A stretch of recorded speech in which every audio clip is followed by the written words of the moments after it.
Good afternoon. We're going to get started in about 5 minutes.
Good afternoon. Welcome to Committee Day for the Fish and Wildlife Commission.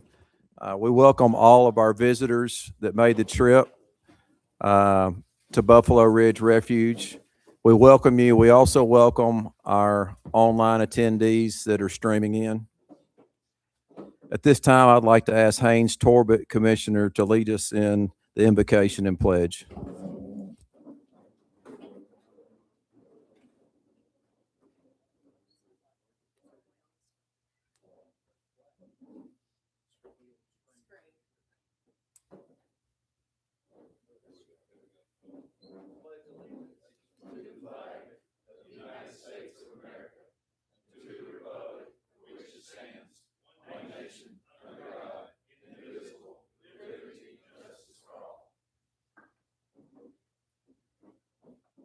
Father in heaven, we just come before you today. We just thank you for everything that's out here at Buffalo Ridge.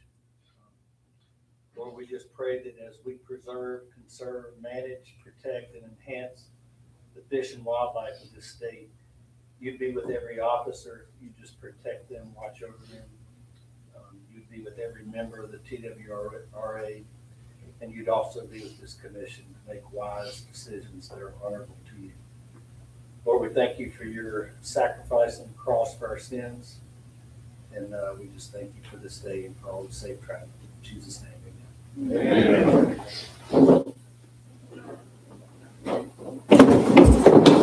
We've got quite a few visitors here today, so I'm not going to recognize everyone, but we thank you for attending. Miss Juliana Etzori, please call the roll.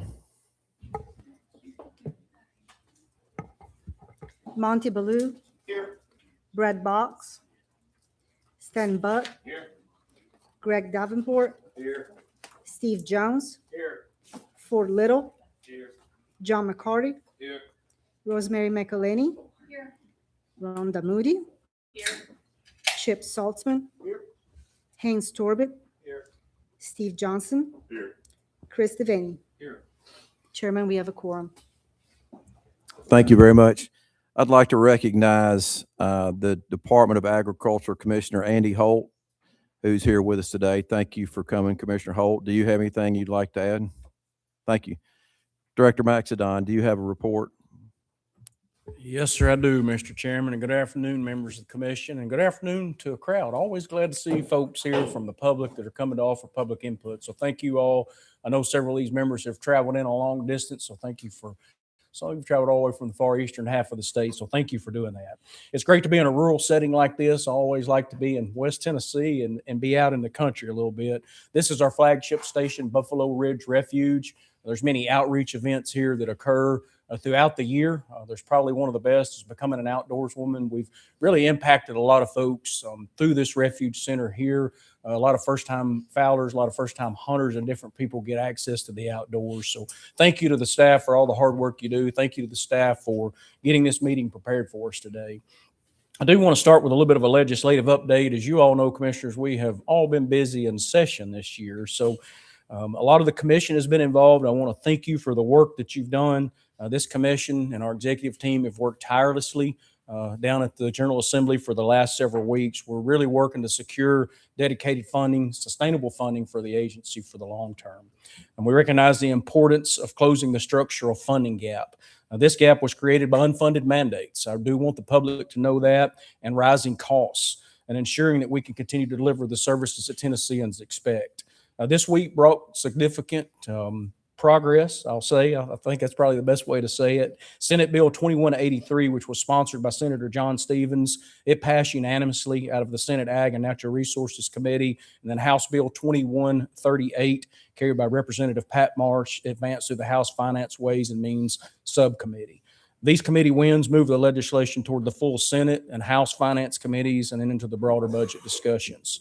I want to thank Senator Stevens and Representative Marsh for their leadership. I also want to say thank you to all the General Assembly members for recognizing the need for reliable, reoccurring dedicated funding for wildlife conservation. It's a big step for this agency that this has been recognized. And we also appreciate Forest supporters who traveled in this week to be able to speak on behalf of the bill. That included Coach Phil Fulmer. It was pretty neat to get to see Coach Fulmer down there actually talking about this. And then Mike Fisher, I think most of you know who he is, John Ed Powers with Final Flight Outfitters, and then Blake Parsons that runs a fly shop there in Middle Tennessee. They were willing to make that travel to make a real difference for that. So thank you to those folks. All of this momentum underscores a central point. It's the work that happens on the ground. That's what all of us as hunters want to hear. We want to hear about habitat that's going on the ground. The science, the conservation, the hands-on management, it's exactly what this funding is designed to support. If you will, pop the slide up of the governor and the first lady. This connection was on full display last week during the duck banding project. Some of you have had the opportunity to go do that, commissioners. It's a fun time. Governor Bill Lee and the first lady came out last Friday. They joined Dr. Cohen's Tennessee Tech team that was out there. You all heard from them back in January, but Dr. Cohen, Corey Highway, and the entire team came out there. Thank you to our Region 1 staff. I know many of the staff members were helping get that ready. It was great to be able to trap these ducks. We were a little bit worried about getting some trapped a little bit late in the season, but it was a success. It's a great opportunity to showcase the science, the habitat work, and the dedication that goes into managing Tennessee's wildlife. These kinds of interactions, they help leaders see firsthand the research that informs policies and seasons that we bring to you all. Building and strengthening these relationships helps elevate the work of this agency every day. On that note, the research behind banding efforts and similar studies plays a direct role in the next topic that you all are going to hear this afternoon. This is our season-setting preview. Today, you're going to hear the preview of the proposed season frameworks from our Wildlife and Forestry Division staff. Our staff put a tremendous amount of time into doing this. There's a lot of expertise that goes into the proposals. They're analyzing population data, habitat conditions, harvest trends, and the type of research projects like the governor and the first lady participated in last week. So thank you to all the staff. This is a statewide effort. There is a lot of time and effort that goes into preparing this, really at every level throughout the agency. So thank you to all the staff that participated in that. I want to thank you as well, commissioners, for how seriously that you approach this process. You listen to the public, you weigh science and opportunity, and I like to use the word tradition. I think we all as hunters understand the traditions that occur in Tennessee, and you understand the importance of getting the seasons right. Season setting is one of your most important responsibilities that you take on as a commissioner, and we appreciate the thoughtful way that you carry this out. And as always, this is just a preview. I say that mainly for the public. Today we'll be previewing it. We strongly encourage you to please participate in public comment and input. We typically travel somewhere across the state 8 times a year, the commission does and the agency does, and that is so that you can participate and have input. So please, members of the public here today, if you come to speak, but also folks that are online, we encourage you to please comment in. This is important to the commission. They read every one of these comments. We put these together in a package and send to them. The final vote will occur in April at Knoxville. So that's when it will actually happen. So again, today is just a preview of that. So thank you again for your leadership, commissioners, the stewardship of the Tennessee Wildlife Resources, and then your commitment to all the people that we serve together. With that, Mr. Chairman, I'll turn it back over to you, sir. Thank you, Director. And I'd like to just give a shout out to Director Maxidon for his hard work, along with the rest of the staff. I know our legislative liaison, Blair Beatty, is down there today working hard. For years, hunters and fishermen have paid for the agency, and the agency is doing so much more than just supporting what affects hunters and fishermen. So this is a very valiant effort, and we appreciate it very much. So a few housekeeping matters. I'll be serving as chairman of the commission for the next 12 months. Rhonda Moody will be vice chairman, and then Steve Jones will be secretary. And I'd just like to remind everyone that all 13 of these commissioners, this is an unpaid position. All the commissioners devote a lot of their time to help and assist the agency with moving forward and serving the sportsmen and women of our great state. So commissioners, the chair has already sent you the committee appointments, but I would like for Tori to read those aloud. Yes, Mr. Chairman, the Wildlife Management Committee, John McCarty, Chair, Ford Little, Vice Chair, Chris Devaney, Steve Jones, Rhonda Moody, Rosemary McElhaney. The Fisheries Management Committee, Steve Jones, Chair, Rosemary McElhaney, Vice Chair, Brad Box, Haynes Torbett, Monty Ballou, Stephen Johnson. Voting and Law Enforcement Committee, Brad Box, Chair, Monty Ballou, Vice Chair, Steve Jones, Rhonda Moody, Stan Butt, John McCarty. The Budget Committee, Stephen Johnson, Chair, Chris Devaney, Vice Chair, Chip Saltzman, Stan Butt, John McCarty, Haynes Torbett. The Public and Legislative Relations Committee, Chip Saltzman, Chair, Haynes Torbett, Vice Chair, Stephen Johnson, Rhonda Moody, Chris Devaney, Ford Little. Audit Committee, Ford Little, Chair, Stan Butt, Vice Chair, Chip Saltzman, Rosemary McElhaney, Monty Ballou, and Brad Box. Thank you, Tori. Before we get started, commissioners, does any commissioner have an announcement they'd like to make?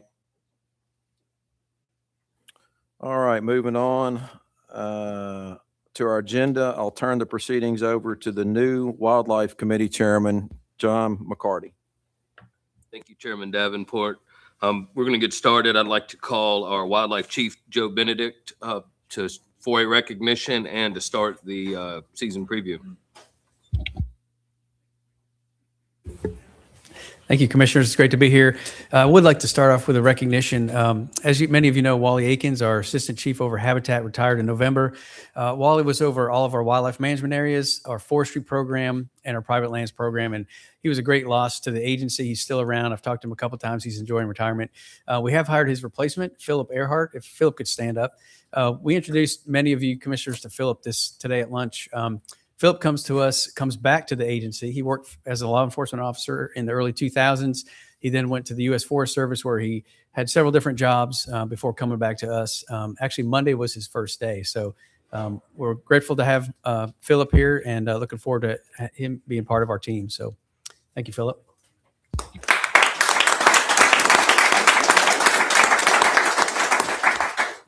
I think I'll speak for all of the commission and say that we are so glad to have you on and looking forward to working with you. Thank you, sir. You got big shoes to fill. We'll jump right into the preview of, like the director said, we're here to preview the recommendations the agency has for hunting and trapping seasons. We also have manner and means in here, which is a law enforcement proclamation, but we're happy to help share that with you today. Just to begin with, I want to just go over a few reminders for the season setting process. Again, as the director said, this is really a year-round process for the agency, beginning in earnest December, January, and going through June. We collect biological data throughout the hunting seasons. We have public input year-round, essentially, and we've received some of that through you folks as well. We do various surveys. Some are annual, some are occasional surveys. We have internal meetings with agency staff. We have field staff that get together, law enforcement officers. We talk through what we've heard, what we know, what we've seen in the hunting seasons and the populations, have several meetings throughout the year. One of the things we've also shared with you over the last number of years, we're looking at 3-year and 5-year data trends. We saw this year with the high acorn crop, deer weren't moving early. A couple of years ago, we had the opening weekend and the next weekend of turkey season that it rained a lot. So, harvest changes annually, and we want to try to smooth out those variations and not really, rush to change the season. So we're looking at 3 and 5 year data streams. We develop agency recommendations. We meet with the director's office and go through what's called a murder board. And so we fine tune what we say. They ask us a lot of good questions, and we fine tune and make final recommendations. We're here at the first commission meeting. Again, as the director said, commission will take final action next month. Between this month and next month, again, we'll get public input. We have a slide at the end of Mark's presentation at the end with a website with a link to provide that input to us. And we'll bring that back next month to you all for the final vote. And then we'll immediately after next month, we'll start working on the hunting guide. We'll have to have that wrapped up by June to go to the printer. And then August 1st, we'll have the hunting guide out for the public. The input we receive from the public year round, our staff have green trucks. They're in their community. They're at ball games. They're talking to members of the public. They're at a lunch place. They're at the grocery store. We receive public input year round.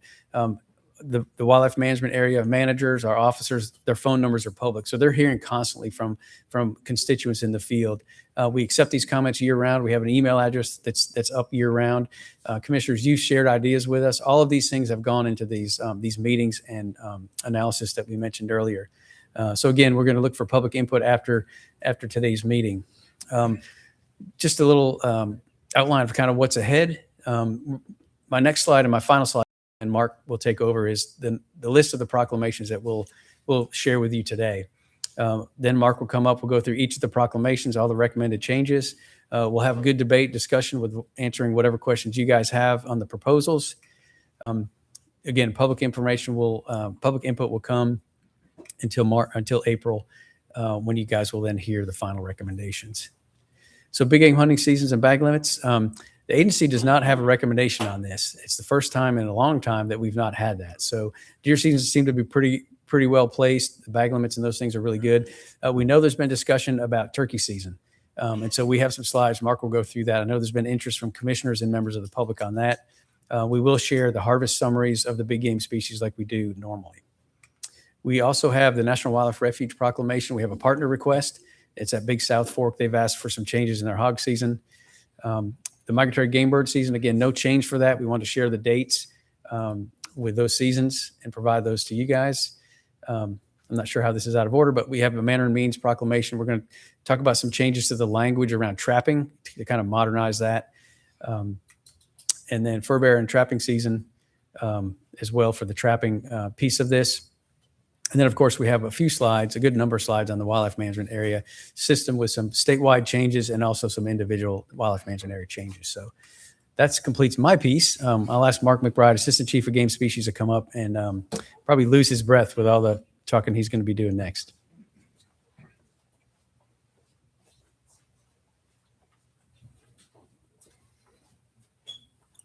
All right. Good afternoon, commissioners. With Philip starting Monday, we didn't feel it was fair for him to get up here and do the WMA section. So unfortunately, you're stuck with me for the whole thing. So as Joe said, we have quite a bit. I think we'll pause after each proclamation for questions and discussion because there is so much information. We'll jump right into the statewide big game proclamation. As Joe said, there's no proposed changes this year.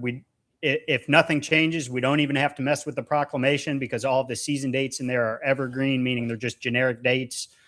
So today we're just going to kind of cover some harvest summaries for all the big game species, and then we'll wrap up with a discussion about turkey season start dates. So starting with deer, we'll go through that information first. I wanted to just remind you that we're in year 2 of 3 of the adaptive harvest management modeling cycle. So just to kind of set expectations, back in 2024, AHM was instituted. And we've been consistent since then that we'd like 3 years with the same seasons. And so deer and turkey populations are naturally going to fluctuate, right? There's normal variation. They go up, they go down because there's a lot of environmental drivers like weather or predation that are going to impact those populations. And what we'd like to do with our hunting season is have some stability in hunting season so we can start to parse out if those variations are due to our hunting seasons or perhaps some of these natural variations. And the more consistency we have in seasons, while those other drivers are moving deer and turkey populations around, the easier it's going to be to understand what the impact of the hunting seasons are in those, fluctuations. So we're in year 2 of 3. After the hunting seasons this next year, we're going to do our normal surveys, our harvest and effort surveys, turkey brood surveys. We're going to do all that data analysis. We're going to update the models. That's going to take quite some time. Remember, there's 3 or 4 months after the hunting season when we're doing those harvest and effort surveys, just collecting that data and then analyzing it. So we're looking at the March 2028 season setting year when we'll come and provide an AHM update to those models and any season changes that are recommended through that process. Jumping right into the deer harvest this year was right around the 5-year average. We were slightly below. We heard from a lot of deer hunters, especially early, that they just weren't seeing many deer. Deer weren't out in the fields. This is normal. There was a huge acorn crop this year. When deer have that abundance of food in thick areas where they're not exposed to danger, they're not going to move. We see that with all wildlife. Moving is the most dangerous thing they do. So when food is abundant, harvest will go down. It'll be harder to see as many animals and have that opportunity. It seemed around mid-December, we started hearing from a lot of really happy hunters. The deer were moving a lot more. So we caught up there towards the end of the season. Again, we're right by that 5-year average. Now, one thing we often hear, commissioners, is how many deer hunters do you have? And the way our license is structured, we can't actually pull out those that are actually deer hunters. If you buy a big game gun license, you could be a deer hunter, a bear hunter, a turkey hunter, or an elk hunter, or all of those. So it's really hard for us to truly count the number of deer hunters that we have, but we use the number of successful hunters kind of as a proxy for that. So you might remember a few years ago, we showed some data where we're seeing that hunters shoot the same general number of deer every year. There's kind of a cap. Regardless of what regulations are, hunters are shooting just shy of 2 deer. You know, there's freezer space that's limiting, processors are limiting. So we know through hunter behavior, they're generally harvesting the same amount of deer. So we can look at the number of successful hunters and how that fluctuates to kind of tell us if more people are hunting. And that's because of the math behind all of this. If hunters are shooting the same amount of deer, the only way to move harvest is with less hunters or more hunters. So as we're following these fluctuation in hunters, it's generally a reflection of how many total hunters we have out there. And so you can see it's bounced around the last few years, but if you were to draw a trend line through that whole line of number of successful hunters, it's pretty stable. Through time, we generally have, we believe, the same amount of deer hunters in the state. CWD sampling last year, we did a few less samples than normal. We think a lot of people in West Tennessee aren't as concerned. It's been there for a while. Of course, some hunters have moved on to other activities, but we had about 12,000 total CWD samples taken with 651 positive deer. Now, 82% of those Fayette and Hardeman. You can see in the map there, obviously Fayette and Hardeman County is really our core, but we are starting to get detections outside of that core. The previous 2 years, we had 1 new county detected each of those years. And this past hunting season, we had 5 new county detections. Those are circled red in there. Of course, we talked about those at the January commission meeting. So this is what the deer season looks like with no proposed changes, commissioners. This is the same it's been for a number of years now. You can see the dates there. For the sake of time, I'm going to move on. If there's questions, we can come back at the end of this proclamation. Our elk harvest, our elk hunters are always highly successful. It was no different this year. 13 of the 19 permits harvested elk. It's important to note 2 of those hunters did not hunt actually, so it's really 13 of 17. Commissioners, some of you may have heard there was a number of elk that were hit this year and not recovered. And there was some conversation in East Tennessee about that. Our elk team actually looked at some solutions and decided that the use of drones, thermal drones, to help recover elk would be a good first step in addressing this issue. With talking to thermal drone operators and the elk hunters that experienced this year, they all felt like that would have given them a good opportunity to try and recover that elk that they couldn't find. So at this point, the rule that you passed in January that allows the use of thermal drones for recovery of deer, if you recall, it also allows the use of drones with permission from the WMA manager to be used to recover elk on North Cumberland WMA. So that's how we're going to address that issue as a conservative first step. Of course, here's my favorite slide to show in this every year. One thing I want to point out is every single one of those bulls is quality. We have a conservative hunt, and that's intentional to make sure that we're protecting the elk herd, but also make sure that these hunters have an opportunity for very quality elk in Tennessee. And you'll see the smiles in those faces tell it all. Bear harvest was down slightly this year. If you look at the patterns through time, we always see a dip after high harvest years. Of course, last year was the highest bear harvest on record. They're also impacted by acorns, so we think that was a factor as well. So we're down below the 5-year average quite a bit, but we're still harvesting an appropriate number of females out of that population. We don't want it to be much higher than this, so we're ensuring that we're protecting that reproductive segment of the population in bears. We'll wrap up here with turkeys, commissioners. Again, we're in year two of 3 of that AHM modeling cycle. This past season, harvest was down slightly kind of within normal variation, but I want to point something out real quickly. So if you look at the previous 5-year average, it was 33,000 turkeys, but that's skewed a little bit because of 2020. And if you remember what happened in 2020, there was a lot more hunters that had a lot more time. So they were able to put more effort into going out and harvesting those turkeys. And if you recall last spring, it was the 5th wettest spring on record in Middle Tennessee, even more so in West Tennessee. The Mississippi River floodwater zone was closed to hunting for 18 days. So there's some effort impact there where hunters didn't have as many days or as much time because of weather to go out and chase turkeys. So when we think about harvest, it's important, right? It's how many animals were removed from the population. But that number by itself doesn't tell us much unless we can understand the effort that went into it. So when we do these harvest and effort surveys, what we're really looking to get is what we call a catch per unit effort. That's kind of the easiest way to understand it. With turkeys, it's just the average number of days to harvest a turkey. So when you're looking at this graph, the bars that are the highest mean it took more effort to harvest a turkey. So in 2022, it was about 10 days for our average hunter to harvest a turkey. And if we extrapolate that out to the population, that's telling us, hey, there's probably less animals on the landscape if it took more effort to harvest a turkey. So this tells us a lot more about the population than the harvest number by itself. And in that whole adaptive harvest management framework, we're starting to tie these relationships to the population and to productivity. So I'm going to show you, this is just some really cool data to highlight how these relationships are developing. So back in 2022, it took a lot of effort, right? So we could go back. We know most hunters are harvesting 2-year-old birds.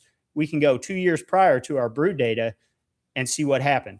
So 2 years prior to 2022, that summer, we had a brood survey count of 1.9 poults per hen. The following year in 2023, hunting was a lot more efficient, right? It took guys about 7 days to harvest a turkey. Well, summers prior, we had a 2.81 poult per hen count. This year, we were kind of in the middle. It was, say, nine days to harvest a turkey. Well, poults per hen was on that lower end, 2.9 poults per hen. The good news is 2 summers ago in 2024, we had a 2.43 poult per hen. So we do feel like there's a lot of 2-year-old birds, and hunters should be pretty efficient this year. So we're going to wrap up, as Joe mentioned earlier, and really have a discussion about the season start date. We know there was a good discussion with you last year, commissioners. We hear this from the public a lot. We're getting a lot of public comment on the season start date. And before we get into that, I just wanted to kind of reframe the conversation about the points on both sides of this. I've showed this slide before, but this is just a reminder. I'll show some supporting data for these arguments on either side, and then we'll put a slide up with kind of all the options and what they might look like. So as we move the season later, it's really done. There's some research that's been done across the Southeast that indicates there might be a positive impact to the population if you start the season later.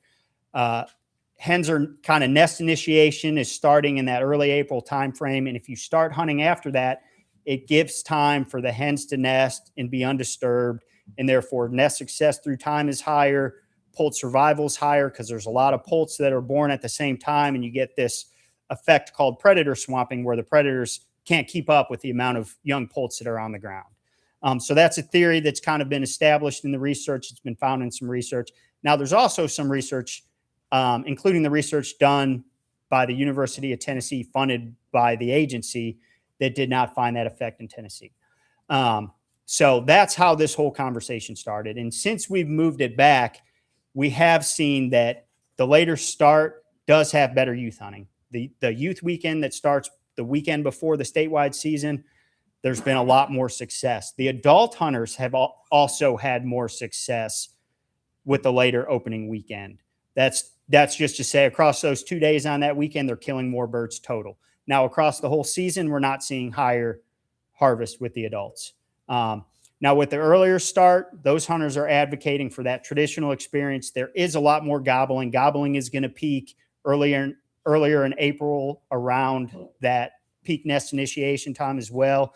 So you're going to have more of that interactive hunting experience where you're talking with birds and trying to work them in. So back in 2024, the agency proposed this Saturday closest to April 7th to kind of balance all of these things, right? Meet in the middle, acknowledge there's some research that says there might have an impact. There's some research that says perhaps that impact is not as big as we thought it was. At the time, there was a lot of public support for this. I think one important note here is if you start the Saturday closest to April 7th, the season will always close the weekend before Memorial Day. So you won't bleed into Memorial Day weekend and close the Sunday before Memorial Day. It'll be the weekend prior. So again, the whole theory behind this was that it would lead to increased productivity and downstream an increase in population. So here's what our poults per hen have done before and after we delayed the season. You can see there it's still right within the normal variation. If you take out 21 and 22, it's on the same level. So I don't think we can say either way it's hurt or helped. It appears that our poults per hen are still within the normal variation. So there may not really be an impact there. Now, youth weekend harvest has clearly gone up. You can see if you take out the 2020 COVID year when there was a lot more time and kids out in the woods, you'll see we've almost doubled our youth harvest on that opening weekend. Now, we also wanted to look and see what happened with juvenile harvest throughout the entire season. Were kids killing just as many turkeys prior to the delay, but they were harvesting them later during the turkey season. And we're actually seeing that there is an overall increase in youth harvest since we've delayed the season. So you can see the average numbers there on the top. So there definitely is something to kids being more successful for the entirety of the season since we've delayed things. So at this point, commissioners, the agency actually doesn't have a formal recommendation right now. What we're looking from you guys is direction and conversation today. We're going to show these same slides in our public input tool that we put out to the public to get direction from them. And then we're going to come in April with all that feedback from you and from the public and make a formal recommendation. So to calibrate us off for this conversation, I'm just going to walk through this simple table so we can all make sure we're talking about the same opening weekends as we have this discussion. So when we talk about the traditional opener, this is where the turkey season started 4 years prior to any delays. And this was the Saturday closest to April 1st. And so depending on the calendar, this fell anywhere from March 29th to April 4th. And now remember, the youth season is the weekend before. So there were some years where the youth weekend started March 23rd. So that's the traditional opener. In 2024, functionally, the agency recommended a 1-week delay. And so this was the Saturday closest to April 7th. That would fall anywhere from April 4th to April 10th. The commission at the time settled on the second Saturday in April, which ranges from April 8th to April 14th. We looked at these numbers, and in a second here, I'll show all the dates through 2023. And we've kind of introduced another variable, which we're calling the 2026 alternative. And this is what we think might be a little more palatable to the public. And that's writing it the Saturday before April 10th. And that's going to range from April 3rd to April 9th, just to stay away from that 10th date and what people kind of automatically make that subliminal jump to April 10th. That's almost middle Tennessee or middle April, right? So I put all the dates here. One thing you'll notice, commissioners, there's a lot of overlap. So if you look at the 2026 alternative and the 2024 proposal, in 2 years in 2028, they're the same exact dates for 4 years in a row. There's only so many Saturdays in the first 2 weekends or the first 2 weeks of April, right? So there's a lot of overlap in these. But really where we know folks start getting concerned is these circles highlighted here with the traditional to late March, where your youth weekend is opening, close to March 20th. And then on the other end with our current start date where we are opening in the middle of April.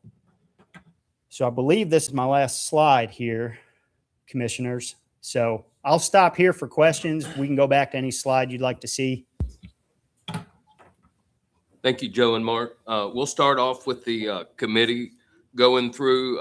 If y'all don't remember, the committee is myself, Ford Little, Chris Devaney, Steve Jones, Rhonda Moody, and Rosemary McElhenney. And we'll start with any committee questions or comments and then move on to the full commission. Mark, if you don't care, could y'all go back to the previous slide so we can just have that up as I can read better than I can think sometimes. Thank you. I'm good. I don't have any. Ford? I'll make one comment as we've talked about previously in prior years. I do think the current start dates move the turkey season much later than a number of individuals who've offered opinions to me about when is I guess, as you say, the traditional experience that they've had over the years, and what's an enjoyable type hunt. I'm not sure that enjoyable is the best term, but the hunts that they're used to, and moving opening day to the 14th and 13th and 12th in the future, I don't think is in the best interest of our hunters.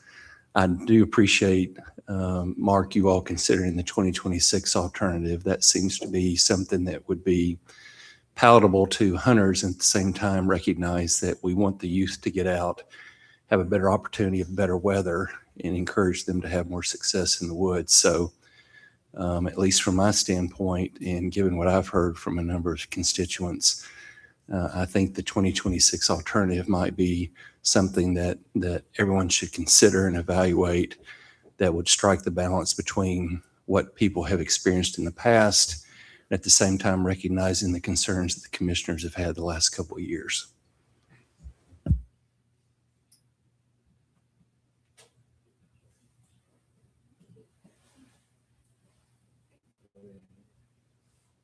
Dan, you want to say something? Well, I was asking Chris, but I will when it comes Go my ahead. time. You speak for me. No, I'm kidding. Oh, that's dangerous. I too agree with the 2026 alternative option. And one of the reasons is because I think it gives our youth a better opportunity and better success. And I think we need to keep that in mind. A lot of people said they like to go back to the traditional, closer to the first. But now I think the 2026 alternative is the better, and I would be in favor of that. I would like to go back to, from a deer standpoint, the slide about the successful hunter slide. Yes, sir.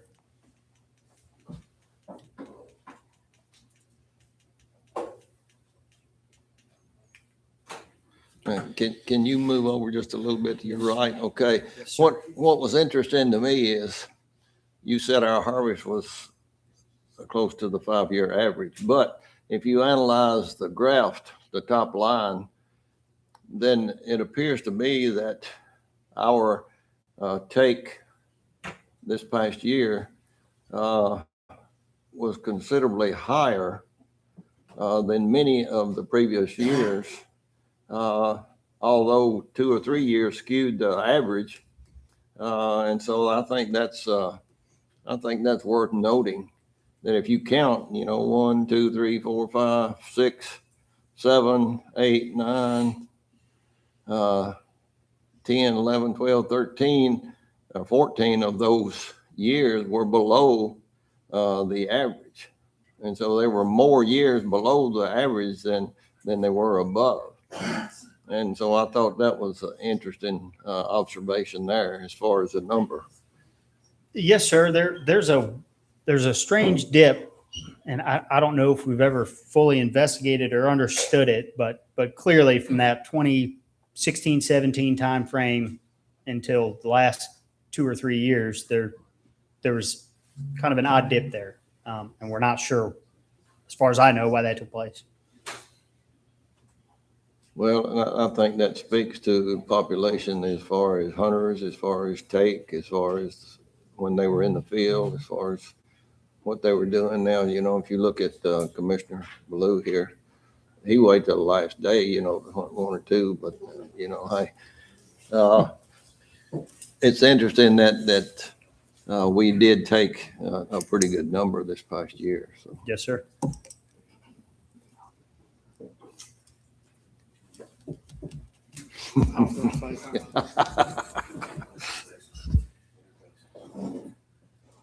So anybody else on the full commission want to ask questions or make comments? I just have one question. Proceed. Thank you. Can you just clarify the study by UT? On turkeys? Yes, sir. Yes, sir. So we did a study from 2017 wrapping up in 2023 that looked at that very question of, does delaying the start date lead to more poults on the ground and ultimately a growing population, a higher population? And this was done in, I believe, 5 southern middle Tennessee counties. And so they put radio collars on turkeys, tracked them, looked at nesting rates, when they initiated their nest success, poult per hens, all that. And they did not see an impact with the later start.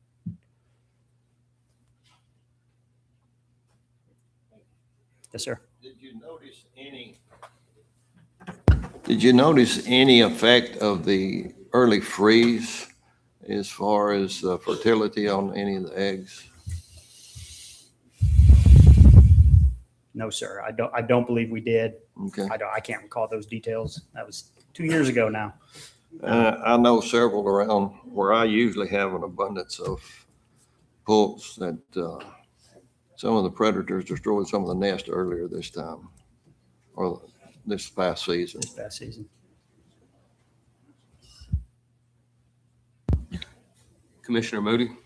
Thank you. I just want to say to Joe and Mark and the staff, thank you for all the work put into this, especially on the turkey side. I mean, it's all over the board. It always has been all over the board. We all know that there's no perfect combination.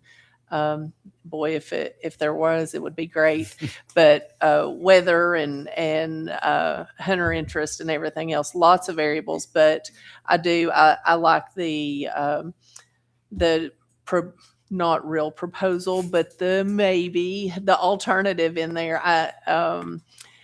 It's always going to be a moving target, just as everything. But I appreciate all the work you put into it and helping my brain understand it. Commissioner Jones? Thank you, Mr. Chairman. I hate to mirror what's already been said, but I too want to send out a sincere thanks to staff for, really putting together some high quality data to help us make decisions. And I would, I know we're not going to vote on it till later, but I do like the thought that's been put into the 2026 alternative. I think it takes out a lot of the variation, maybe make some of our traditional hunters happier, but it keeps our juvenile numbers up. So I appreciate that recommendation. Commissioner Davenport? Thank you, Chairman McCarty. I just want to remind everyone that the wild turkey is just such a hard creature to figure out. They can run up in your yard and people laugh at you when you can't kill one for 3 days when you put on camo. That goes to the biologists too. It's hard to look at the data and say this is what we should do. So 3 or 4 years ago, the commission, we were kind of in a position where we really didn't know what to do. So we erred on the side of caution, and that resulted in the season being set back. It's kind of amazing, though, what that did for us as far as the juveniles are concerned. If I asked anyone in this room that doesn't want to see a juvenile successful, I doubt I'll see a hand raised up. I took both my daughters, they're not juveniles anymore, and we have a late spring and juveniles on March 22nd, it's going to be tough to kill a bird. So the commission's conservativeness really revealed one of the greatest things we can do is to get these kids into hunting, which is all our R3 message. And so just know that the commission has to make decisions based on limited data. They do the best they can. In this case, it's borne out that it didn't make a big jump in the poults per hen, but it certainly revealed something that's very dear to all of us. And so I support, some type of measure to try to make adult hunters happy, which is very difficult in itself, but to protect our juveniles. So thank you very much. Mark, can you go back to the slide with the juvenile numbers on it?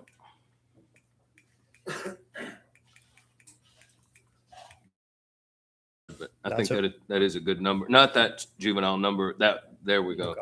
So it shows that prior to the delayed season, we were 2,774 juveniles successful over the entire season, and that increased to 3,560.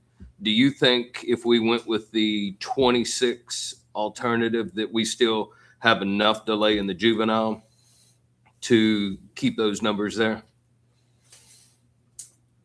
I think it would probably end up being a compromise. I think if you look at the actual dates between where we are currently and the 2026 alternative, there's a slight overlap where 2 of those days would be as early as the season used to be for those youth hunts. But most of them would be shifted a weekend later. And with that 26 alternative, it's still more, it's definitely later than we would go if we went with either the original or one that started on the first Saturday in April. We would definitely have some level of delay where the potential March juvenile is still very late in the March, the last couple of days. Yes, sir. Yeah. So I think on that early date, April 3rd, would you be looking at there maybe March 28th, 27th or 28th as the earliest day? Hopefully this feedback from the commission's enough that anybody that's got any public comments that they want to send in between now and the next meeting, that we can get that data as we continue to deliberate on this and then make a proposal in committee next month. Are there any other commissioners? That's all we've got for the moment from the commission. Does anybody from the public want to speak to these?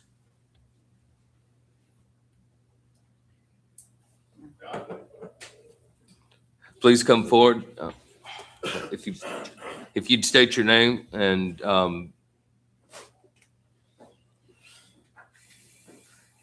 please let us know your thoughts. There's a microphone.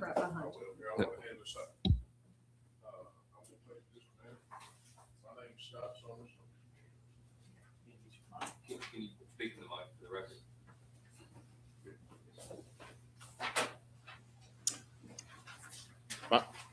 My name is Scott Summers. I spoke to y'all in January.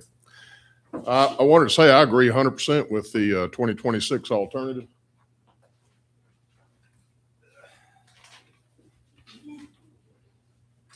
What I was after doing,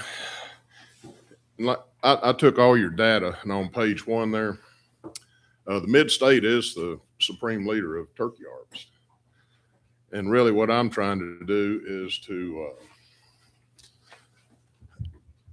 my proposal mirrors yours.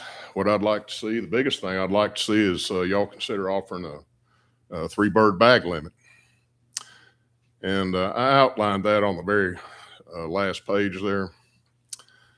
You know, there's several ideas that I've had. This is not just me speaking singularly. I talked to a lot of turkey hunters, and I'm very passionate about it. But I just would y'all consider like a quota system in those areas? I listed the counties that are so high with the harvest. Y'all go through in a circle, look at the ones that are in your district. I mean, there's some really, really high counts. And to me, I was just hoping that maybe the last 3 weeks of the season, when all the breeding's, basically over, the hens are nesting, either have a quota or just allow hunters to even purchase a 3rd tag. That could be done. I know y'all are trying to raise money all the time and increase your fees. And I think a lot of hunters would be happy to pay $100 or something to be able to harvest a 3rd bird. And if we did it later in the season, I don't think it would have a very harmful effect. That's just my opinion on the overall harvest, total harvest for the year. Most of your hunters, they're either going fishing by the end of April. The season loses its luster real quick for a lot of them. So I just offer that.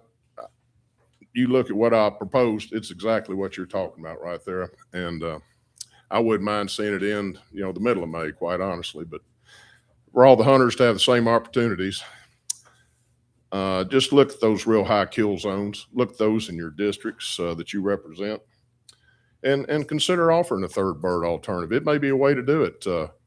We've become a go-to state for the non-residents too. I don't know what that data is, but I know I see a lot of them. And maybe limit them to one turkey, and if they want to kill two, charge them.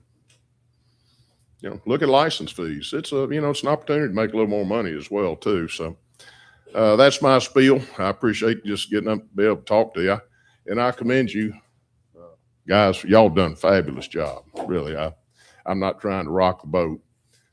I just wanted an opportunity out there, if there were, to go shoot 3 turkeys again, because I love it. So thank y'all for listening. Thank you, sir. To that point, excuse me, Mike, come on up. I'll hold my thought. I just had wanted to report back to y'all. Last year, we came forward with an idea for a straight walled season, cartridge season. We're going to be coming back with a formal proposal at the April meeting.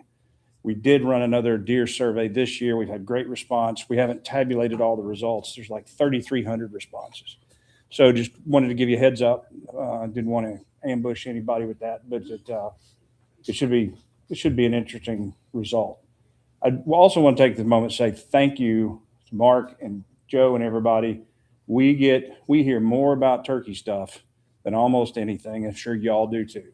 And I think this 2026 alternative is sharp, really well done, and great use of data and science to get there. So thank you. Thank you, Mike.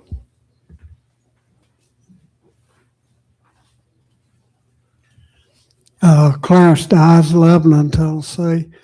I like the 26 alternative on the turkeys a little better than going back to the original, but I was really impressed last year with the youth, the way the youth kill had went way up. And that's still my biggest concern, because on the 26 proposal, the youth hunt is still going to be back in March, if I understand that correctly. And but I would be more in favor of the 24 proposal, as it seems like it would put the youth hunt into April, at least slightly into April. And that's, and unlike this gentleman, I wouldn't care if you close the season in the middle of May as far as that goes. Or so, I mean, I'll hunt as long as it's a season. I've got a tag because I ain't got no better sense. But as far as the bag limit, I'm happy with that. Whatever the pressure will allow is best that we can understand it. I can go somewhere else and get another tag in another state or something if I get somebody willing to let me come and hunt. Thank you. Thank you. Anybody else from the public who would like to make a comment? Thank you. One last thing, Mark, a little bit out of order here, but it was my understanding that one of the unintended benefits of setting the season back is that we did decrease that inrush of non-resident hunters, because they could come to our state first, because we opened like March 29th, April 3rd. Could you elaborate on that to the commission and the public, please? I'm hitting you cold with something, and if you want more time, we can talk about it in April. I think we can provide more information in April, but my recollection is that, yes, historically with this Saturday closest to April 1st, Tennessee kind of stood alone as a Southeast state. So we opened when no one else did. So a lot of border state hunters looked to Tennessee like, hey, I can go get an early crack at a turkey in Tennessee. When we moved that back, it aligned with bordering states, and I can't recall what all the bordering states opening days are right now. But I don't know if we ever looked at that data, but certainly the perception in the field was that there was less non-residents because their home state was opening at the same time. Yeah, and I think where this had the most impact is our public land hunters, because I believe places that are known to have wild turkeys, such as Cheatham, they really were hammered when we were early, and our hunters didn't have as good of an opportunity as they normally would have. So that's a concern of mine. Yes, sir. I know we do have a slide that we put together years ago that shows when all the border states open relative to us. We can dig that back up. I think that'll be informative to the discussion in April. And I'm going to look at Roger. I think we can dig up some of the public land data and see if there's anything there as well with harvest. For Please update non-residents. that too for the Yes, sir. current openers everywhere. Yes, Thank you. sir. Will you send that out Yes, sir. next week? Yeah. Thank you. We've got any more public comments? Please proceed. Yeah, give us your name and then. I'm start. Travis Rogers. I'm president of the Tennessee Bear Hunters Association. I'm going to change it up here a little bit and go to bear hunting. I'd like to thank all you guys. I know how hard it is to do your job because I do a little bit of it too. I'd like to thank the TWRA. They've really worked hard with us, and really, it's been a pleasure to work with you guys. I appreciate it. I do have some proposals here. If it's all right, I'd like to come up and give them to you guys.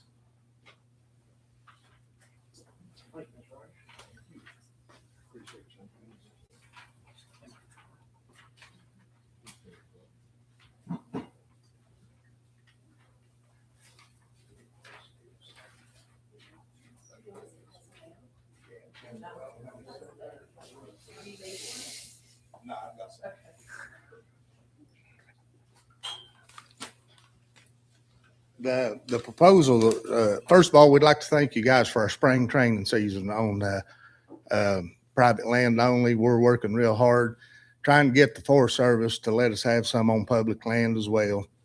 We'd like to ask for some more, any amount we can get. I mean, but we really appreciate what we've got already. We feel like that the more training season that we have, even if we could mirror North Carolina, would do a lot of good as far as the problem bears. I do have a proposal that I've been working on for the last 2 or 3 times about a juvenile hunt with dogs. I did talk with the TWRA. They're a little concerned about the baiting deal that's come up, about how many bears is going to be killed over baits and stuff. So I tabled my proposal for the juvenile hunt until we see how that study is going to work, because we're concerned about that as well. We really want to thank you guys. We do. And if you can, any more training season we can get will be a big help, and we really appreciate it. Thank you guys. Hey, Mark, back to the idea that Chairman Davenport had about looking at the other states around. I do know that Mississippi has a public land quota for non-residents. If we want to look at researching any of the other states, as we're looking at their opening dates to see what other ideas. So in Mississippi, if you want to hunt on public land, I think it's the first 2 weekends of the season, they have a non-resident quota. So they only have so many non-residents coming into their WMAs, if we want to look at that as well. Yes, sir. And that reminded me, we did put a regulation in place in our Middle Tennessee WMAs that limits the bag limit to 1 bird for the first 2 weeks.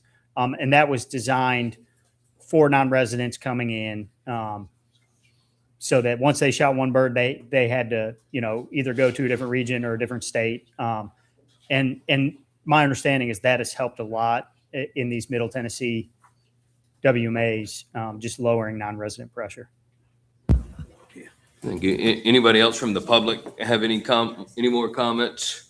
Yeah, John, I'd like to make one more question, ask one more question. Would it skew the research if we considered increasing bag limit in Middle Tennessee, the central region, to 3?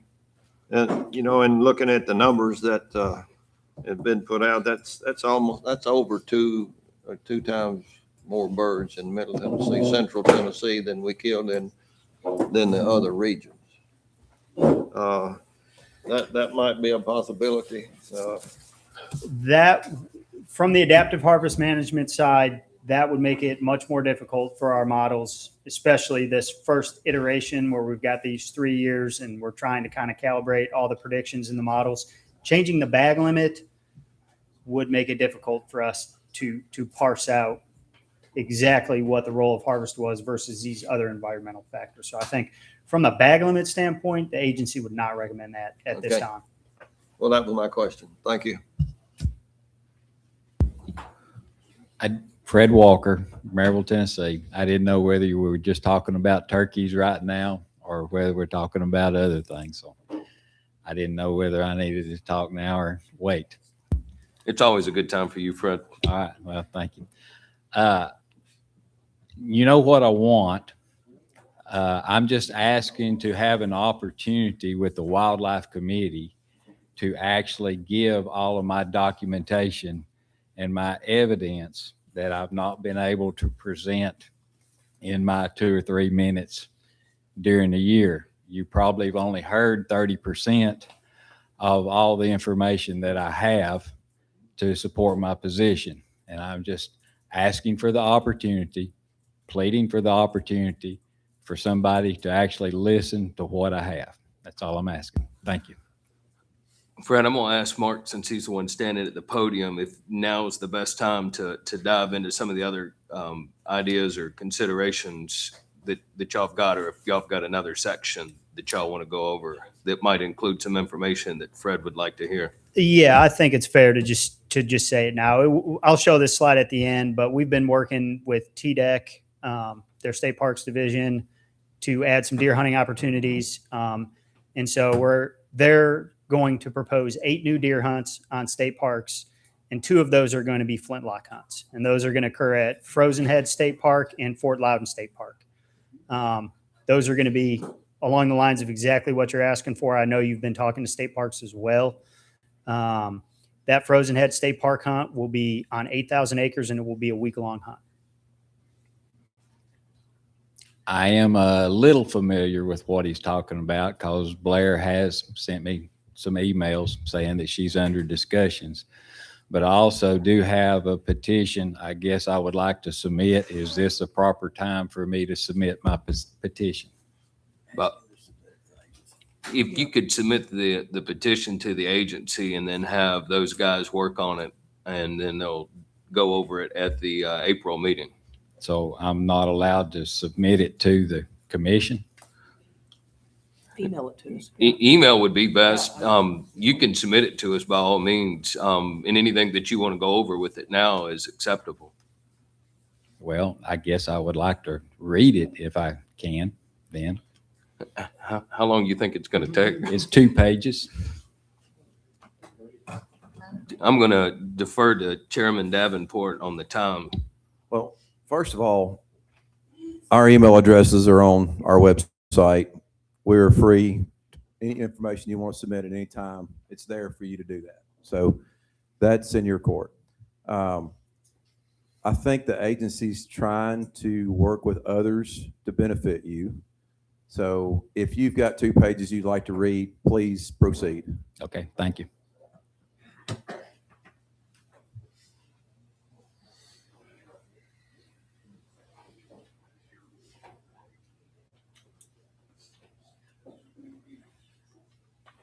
To the Tennessee Fish and Wildlife Commission and Tennessee Wildlife Resources Agency. Petition to amend or grant exception to the big game deer hunting regulations.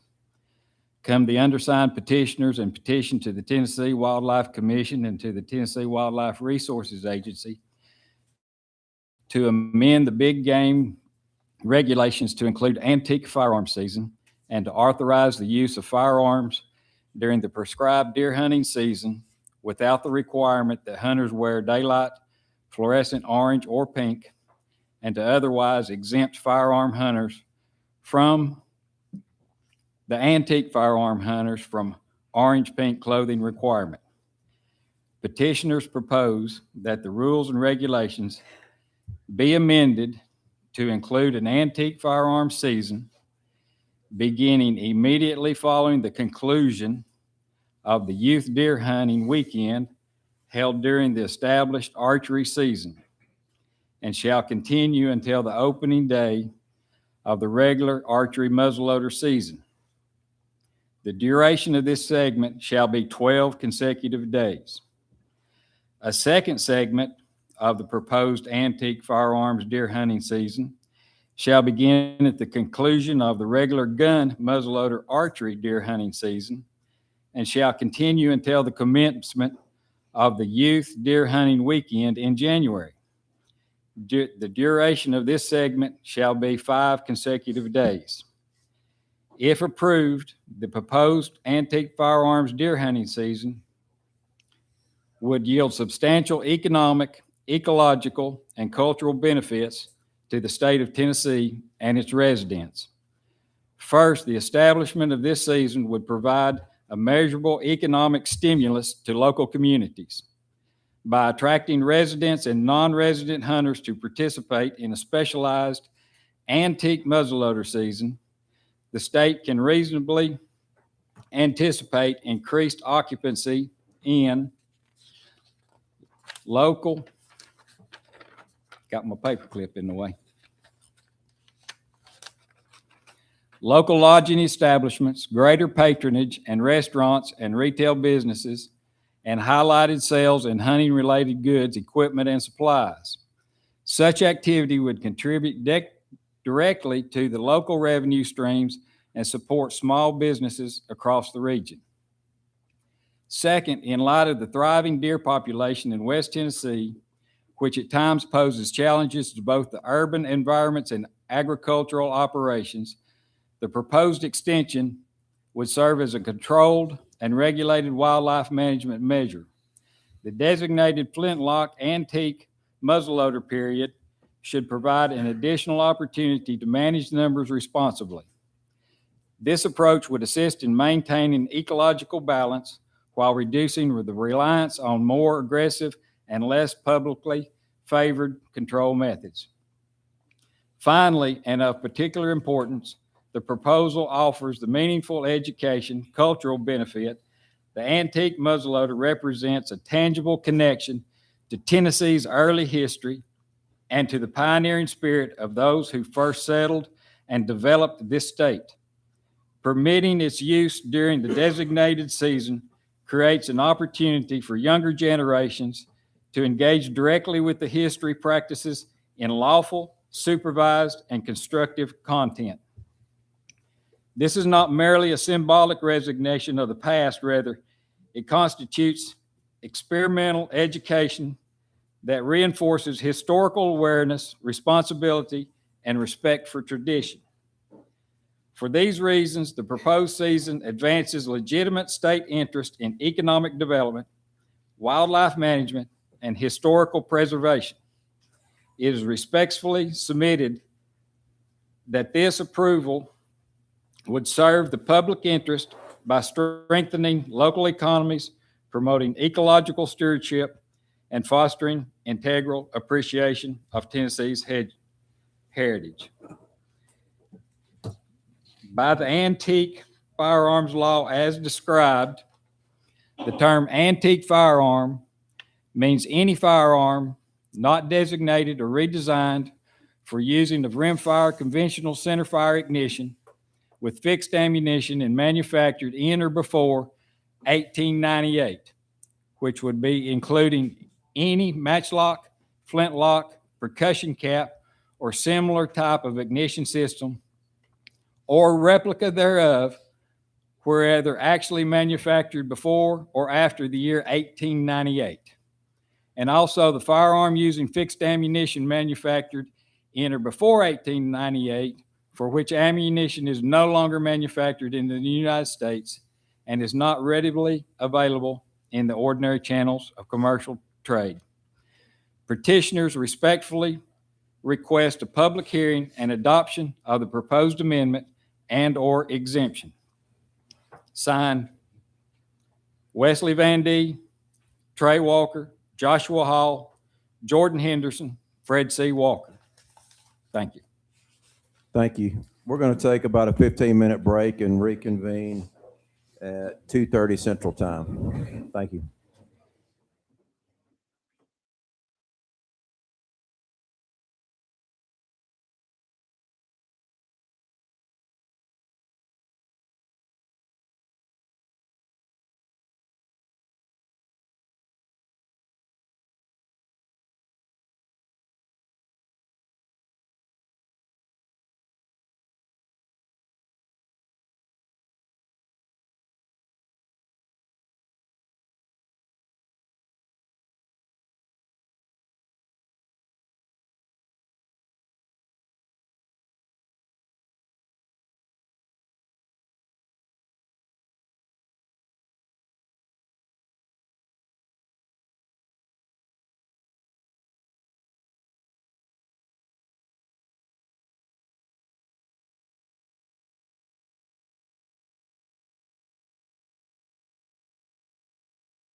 Waiting on Jason Maxidon, but I'm going to turn the floor back over to Wildlife Chairman John McCarty.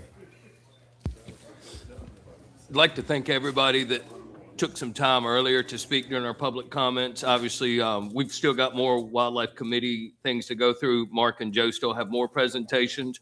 When we get through those, we'll open it back up for more public comment opportunities. If there was something from the previous stuff that you didn't have a chance to speak towards, or if it's towards any of the proclamation stuff that they're going to bring up now. Commissioner Haynes Torbett. I just wanted to say thank you to Mark and I know Brandon. You guys worked really hard. We heard about the flintlock season last year at this meeting, and I feel like all you guys up here at the table have done a good job listening and tried to do what you can. And I feel like you guys, Brandon, Mark, y'all tried to bend over backwards for somebody who, in my opinion, appeared ungrateful. And so you deserve a thank you. And I'm going to say thank you for all the hard work y'all did to try to help. And it didn't go unnoticed from us up here. It may have gone unnoticed from the public, but it didn't from us. So thank you for your hard work. Mark, if you would proceed with the next section. Yes, sir. All right, commissioners.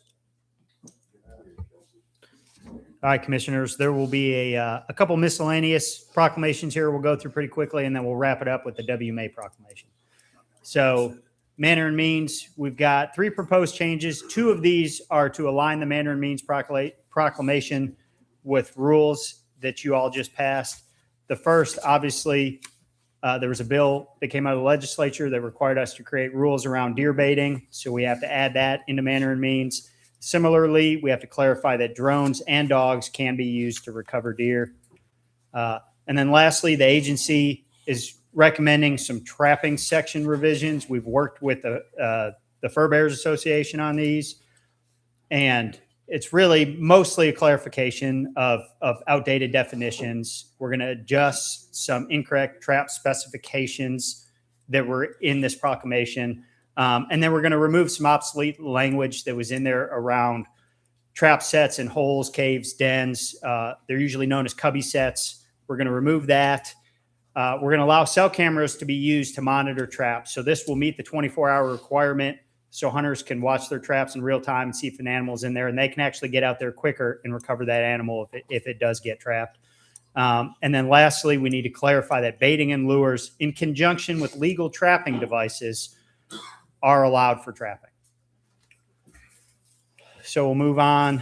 This is a partner request from the Big South Fork National Recreation Area. This is the National Wildlife Refuge and Other Federal Lands proclamation. And this is just to restructure hog take there. They would like to remove the federal permit requirement for hog take and remove hogs as legal to take during small game, and just make hogs incidental take during the deer season by licensed deer hunters with legal weapons.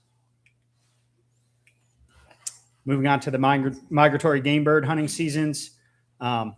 Season structure remains unchanged for the duck season next year. These are just updated dates for the calendar.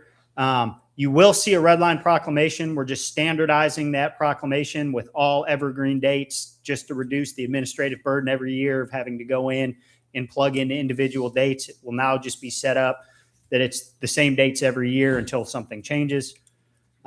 Just a couple reminders, commissioners. Prior to this past year's duck season, the teal population dropped below the threshold, so there are no teal-only days in September. It's just the 5-day wood duck and teal-only season. And there's no bag limit changes. Again, last year, northern pintails were increased to 3 birds per day, and that will remain this upcoming duck season. So here's the dates. This is the same structure as always. Again, we start the weekend after Thanksgiving and then run late and straight from December 5th until January 31st. With the youth and military hunts following those in those subsequent weekends after the end of January.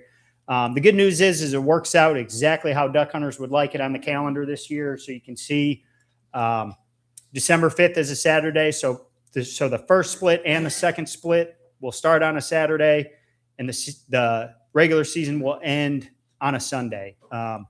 So this is exactly how duck hunters would draw it up. It's great this year. Sandhill Crane, this past season, we had about 4,000 applicants for the 2,500 tags and 475 cranes harvested.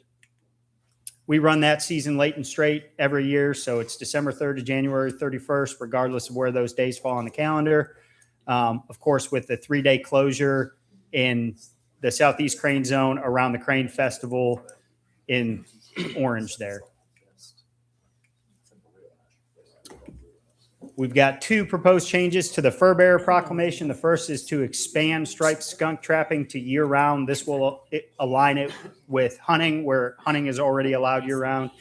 And then we will remove the big game license requirement for the private lands only bobcat season. So hunters that would like to bobcat hunt during this private land only season, they now just need a small game license, and they can use any legal weapon for fur bearers. All right, this is the last big one. So we're going to go through a couple statewide regulations, and then we'll break it down by each region.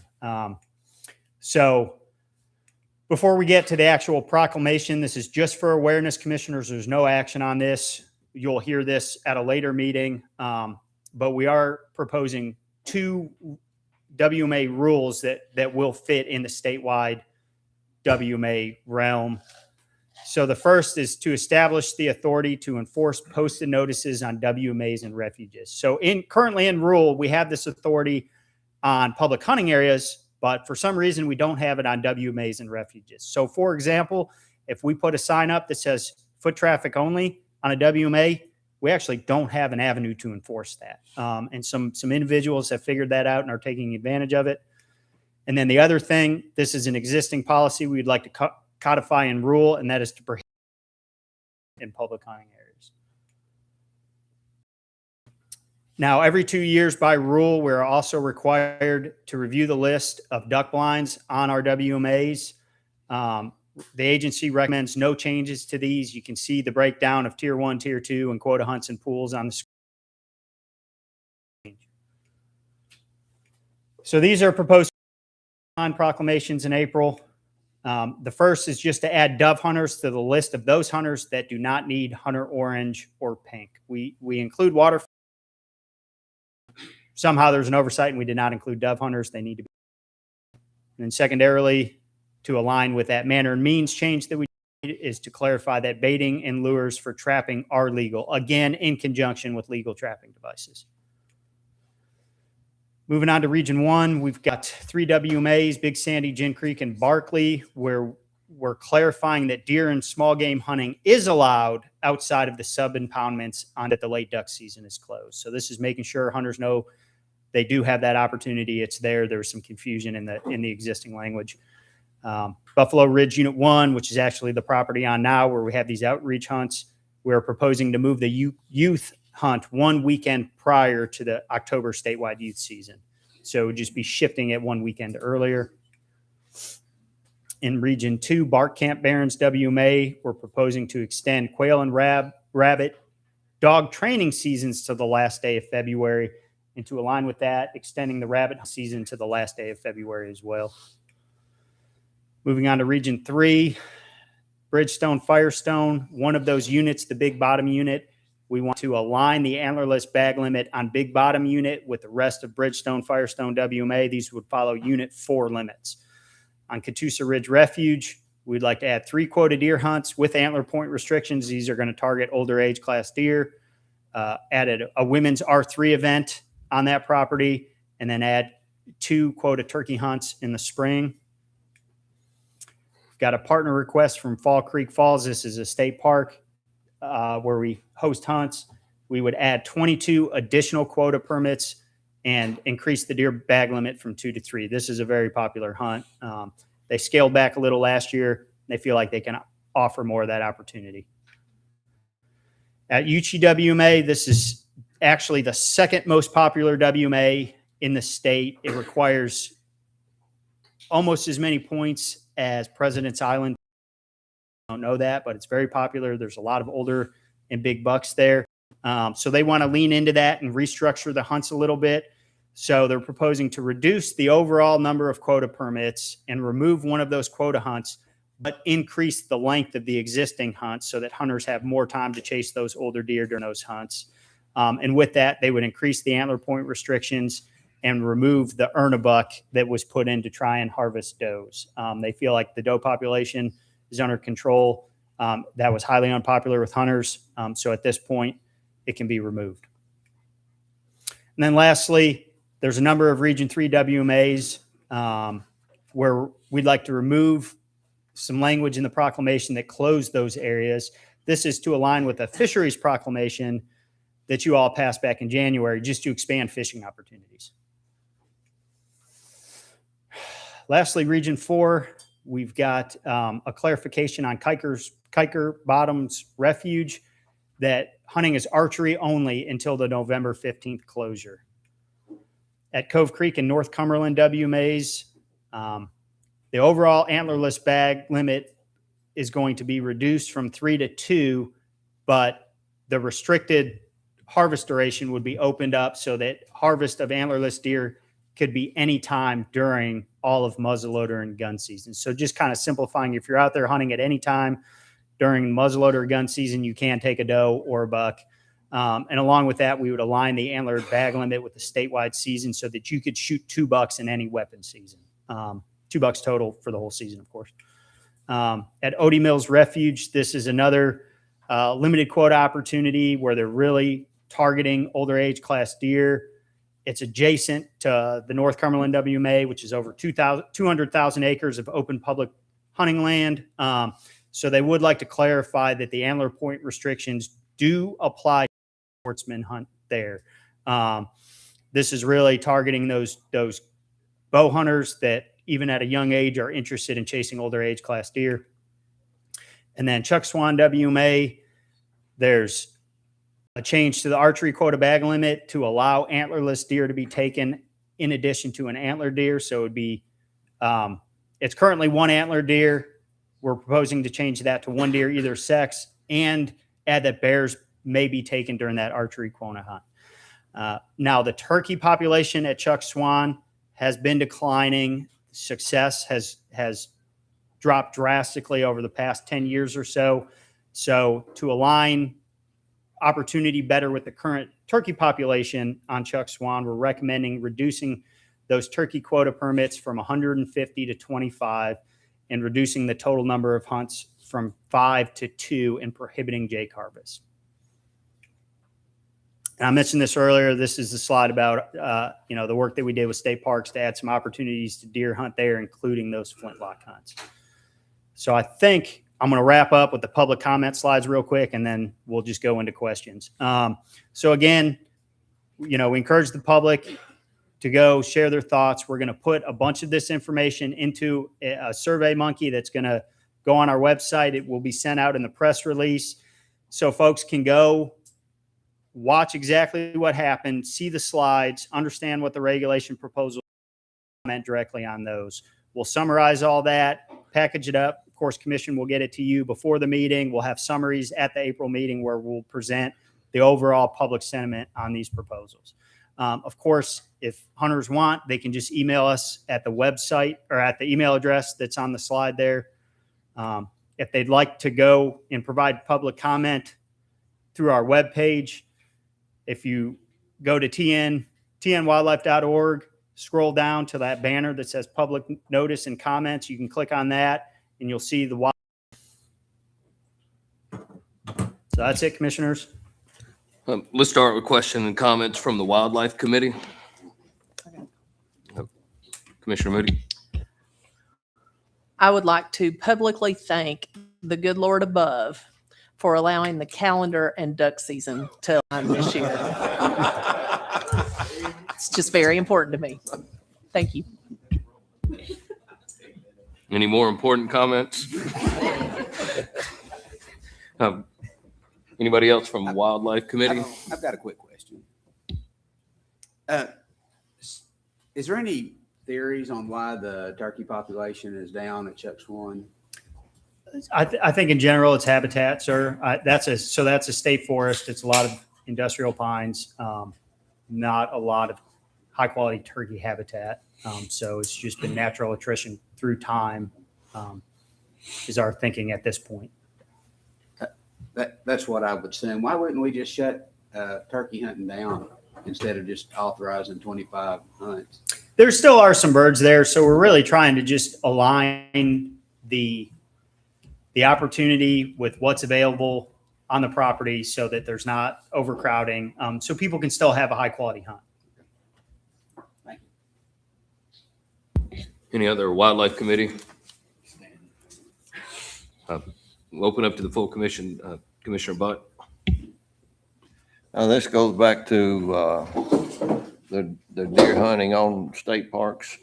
If we're restricted to those two parks for flintlock and antique weapons only, would the requirement for orange and pink be removed on those parks? No, sir. That's state statute. It's required. They're going to run those hunts during the existing muzzleloader season, so they would be required to wear hunter orange. So what was the comment that you made earlier about not requiring orange or pink? So that was for dove hunters. So if you look at the current proclamation, we don't require waterfowl hunters and raccoon hunters at night to wear hunter orange. We've never truly required dove hunters to wear it. So we need to add it to the proclamation to reflect that. Okay, Because- yeah, yes, sir. I didn't pick up on that, so that was my question. Yes, sir. Thank you. Professor. Thank you, Chairman. Just one short deal. I know we've got a couple of sportsmen from Henry County, avid waterfowlers that have traveled here and had a question with you all a little bit before the meeting started about our goose season, Canadian goose season, conservation season. If you would, I know we may have public comment and he may approach at that time, but if you would go in and explain to that just a little bit what we're going to do about the days in October and the days in February, and we'll have a 1 day differential there between that and the conservation. Yes, sir. I will try and answer this at a high level that's easy to understand. If we get into more details, I will need to lean on Jamie Feddersen, our migratory bird coordinator. But we currently end the light goose, Canada goose, and brant season 1 day before we would have to within the federal framework. So we ended on February 14th instead of February 15th. And we do this intentionally because we can only run the white-fronted goose season until February 14th as well. So we felt it was more appropriate for hunters to be in the field and be able to take any goose species through February 14th and not have an additional day where if someone were to accidentally take a white-fronted goose, they would be in a position where they were in violation and could get a ticket. We also need to consider that when we end those seasons on February 14th, February 15th is when the light goose conservation season starts. So goose hunters can goose hunt from February 15th forward. So it's really the Canada goose that's ending 1 day before it has to in the federal framework. Now, that day, we don't not hunt that day. That day has been moved earlier into October.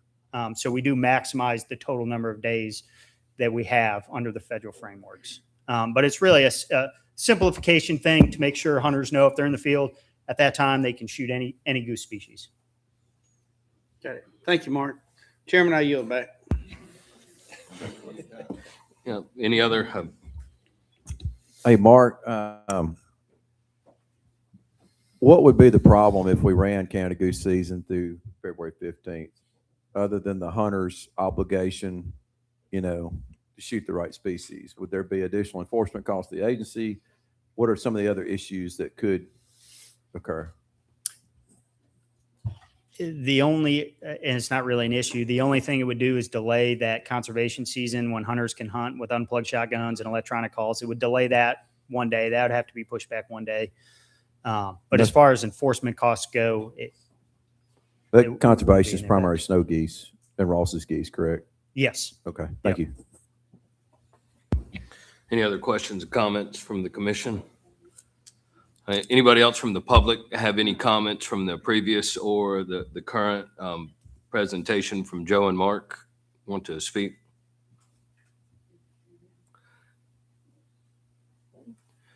Hearing none. No, he's coming. Oh.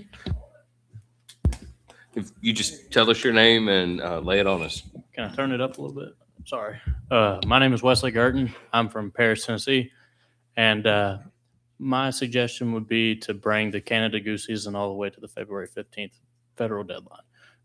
While it is just one day this year, in the future, it can be up to 4 and 5. I think next year, it's just going to be one day as well. It'll be the Monday. But then the next year, it'll be the 15th will be a Thursday. So we'll miss out on 4 days. And then the next year, it'll be 5 because it'll be a Friday. If you stay with taking it off when the last juvenile or veterans hunt is. And that's taking away opportunities. And while we're putting it in October, that's usually during the middle of the week. So it's less opportunity then and more in February. Why don't you tell them what you told me about the resting of the areas that makes the quality of the hunting better in February than October? Yes, sir. So I hunt in Springville, and if in a couple of years it were to be on a Thursday or Friday, that's 3 and 4 days rest for the geese, and they like to come in after the juvenile and rest. So it'll bring better opportunity at that point. Whereas like this year it was just one day, but I went personally on the Friday before the last juvenile hunt, and there were several geese coming in. It was a considerable amount. Thank you. Yes, sir. Anybody else have a public comment? Professor Ballou. Thank you. So we're not locked in on any federal framework. We're not in a North American flyway contract that if, like he said, if we're going to lose 4 days or 5 days next year on this hunt, can we not manipulate our schedule next year to whereas we would not miss 4 days and miss 1 day or whatever? Yes, sir. Yeah, that's correct. We're locked into you've got to fall between this date and this date with so many days. Right, So and that's it. between years, we It's not like a could move split. things We're around. not in a Yes, sir. contract. We're not in anything. I'll look to Jamie to verify that, but I believe so. Yeah. Yes. Okay, cool. So we can change it next year, Commission. If we're going to lose 4 days next year, obviously we can adjust it to where we don't lose any days, or we only lose 1 day if it's more agreeable to the law enforcement and conservation side, so it's not confusing. So it's it's adjustable from year to year. Chief Benedict. Thank you, Joe Benedict, Wildlife Chief. Just a comment. We don't lose any days. So we have 107 days that we're allowed in the federal framework for Canada geese. We take them all. We're allowed 74 days for white-fronted geese, and we take them all. So we're not losing any days, regardless of the calendar dates we choose. The loss here would be not hunting until the end of the framework, which is February 15th. So we're not losing any days, regardless of when the dates are set. Just want to make that point clear. Yeah, but just everybody wants them on the back end rather than the front end. Makes sense. That's right, Commissioner Ballou. And also, you've just got to think about, Arkansas stops theirs January 31st. No more goose hunting. It's, conservation season after that. So Tennessee's actually given quite a bit more opportunity to their goose hunters than at least one surrounding state.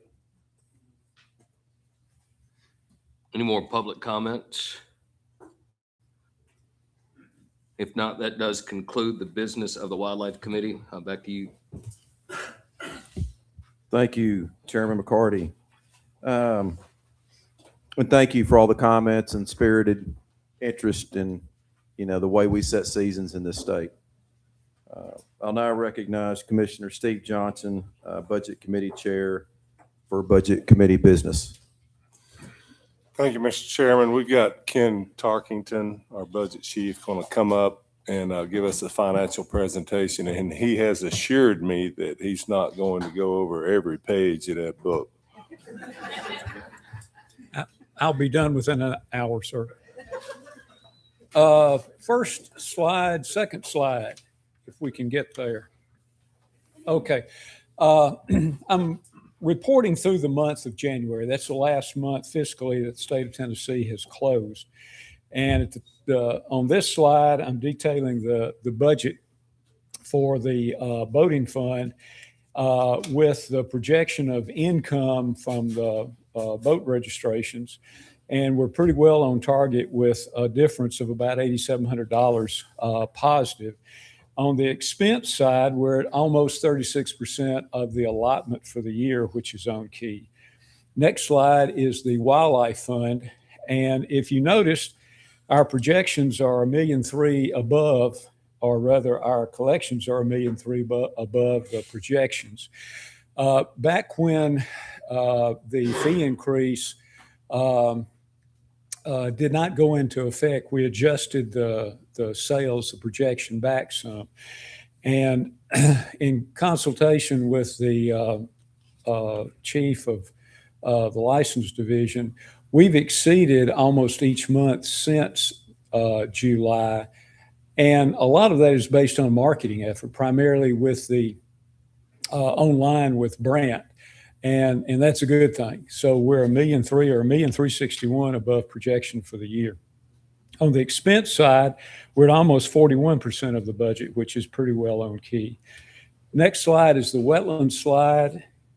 And we have a balance of $16.8 million in it. And the last slide is an array of our reserve balances, and which you can see, and the SPIF rate, the State Pool Investment Fund, currently is at 3.71%. That's the interest that we earned off the reserves. Any questions or comments?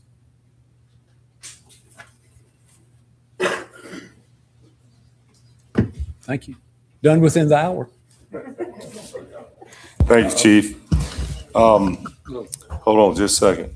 So the budget committee members, now that you've heard Mr. Tarkington's report, and in case Commissioner Ballou's eloquent pontification caused you to forget who you were, it's of course myself and Vice Chair Devaney, Commissioner Saltzman, Butt, McCarty, and Ballou. So at this time, if you have any questions, now's the time.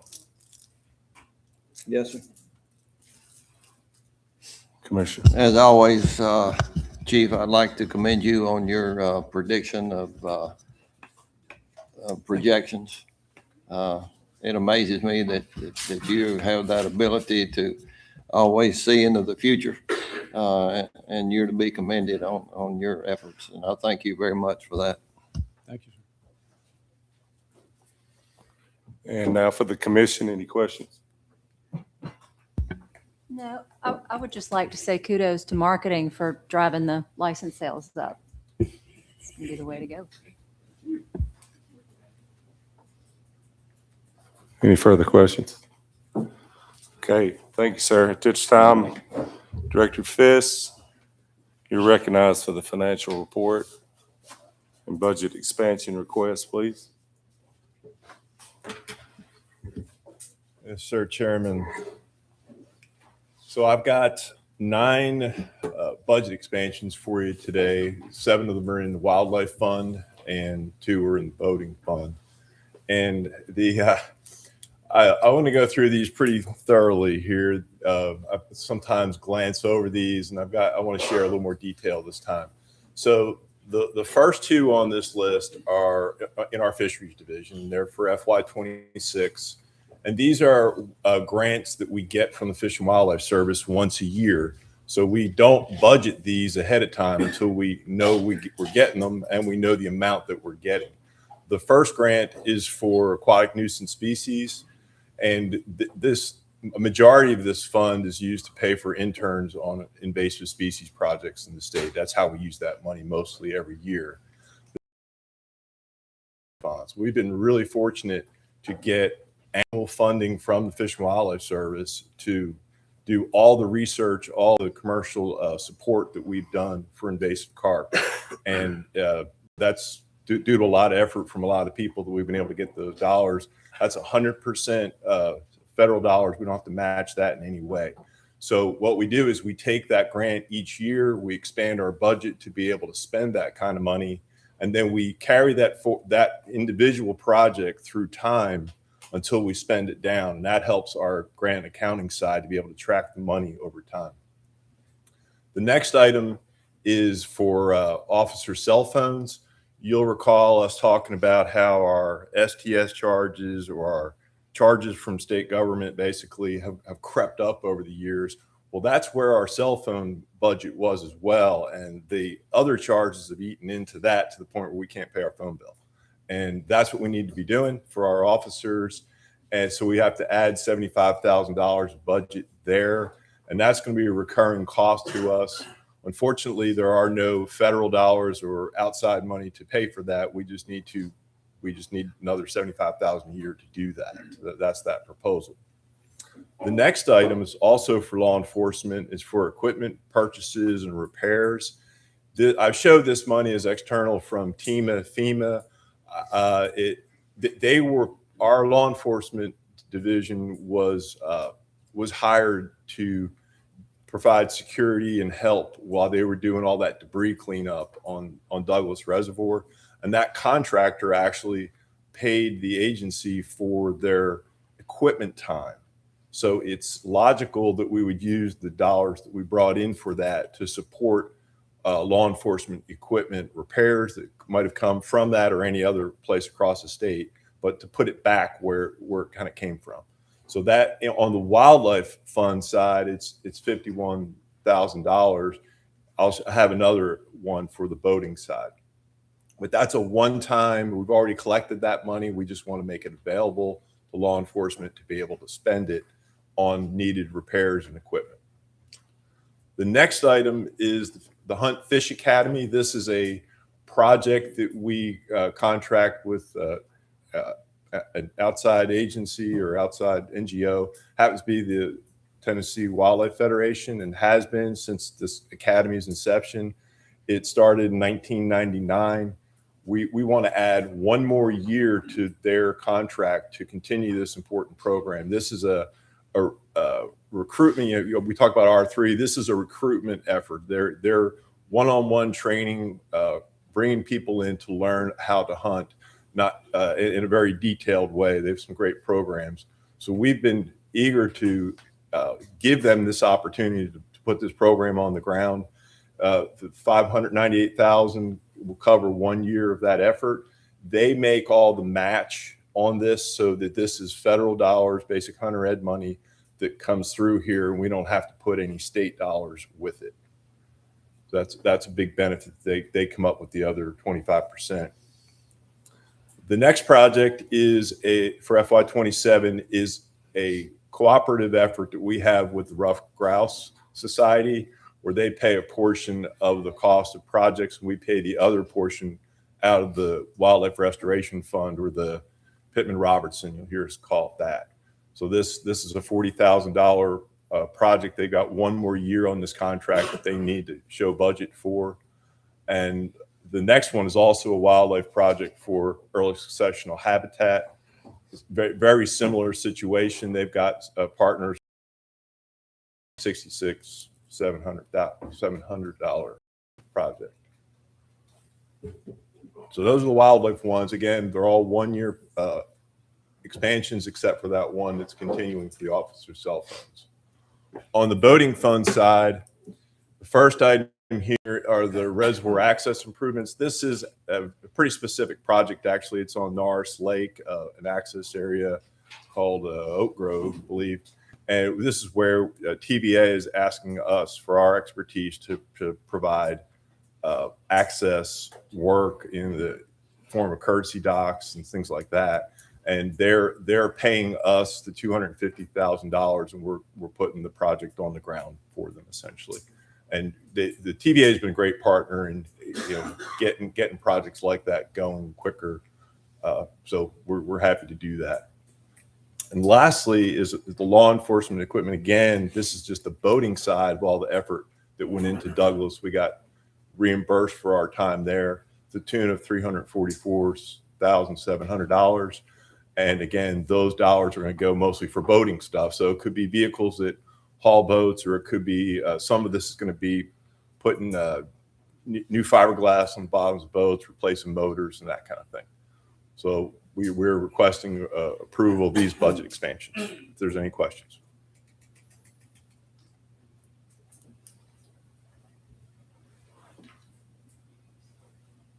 Any questions?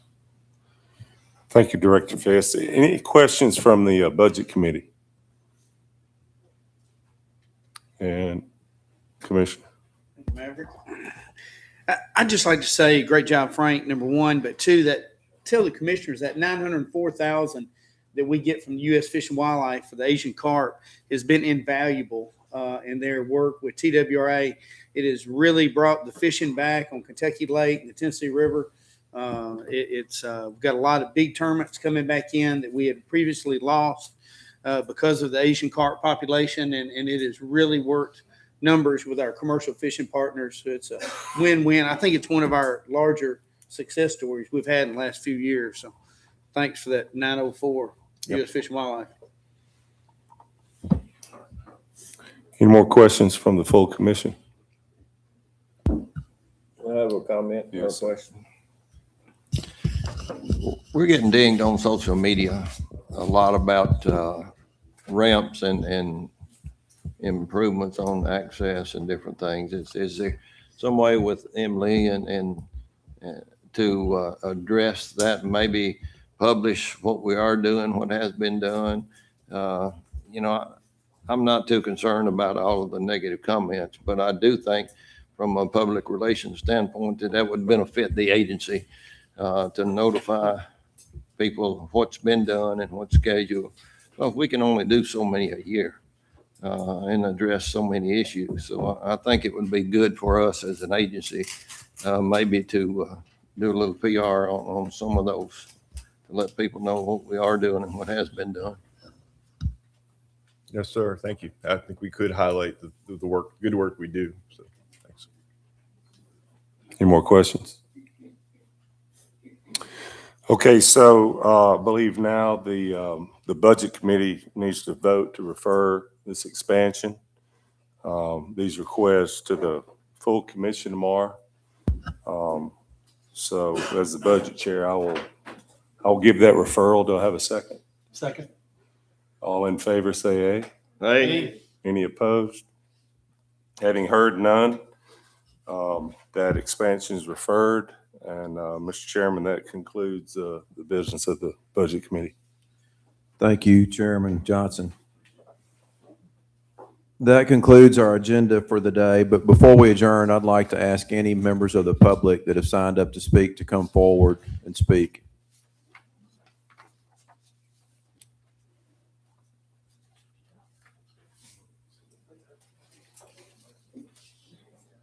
All right, seeing none, can I get a motion to adjourn? All in favor?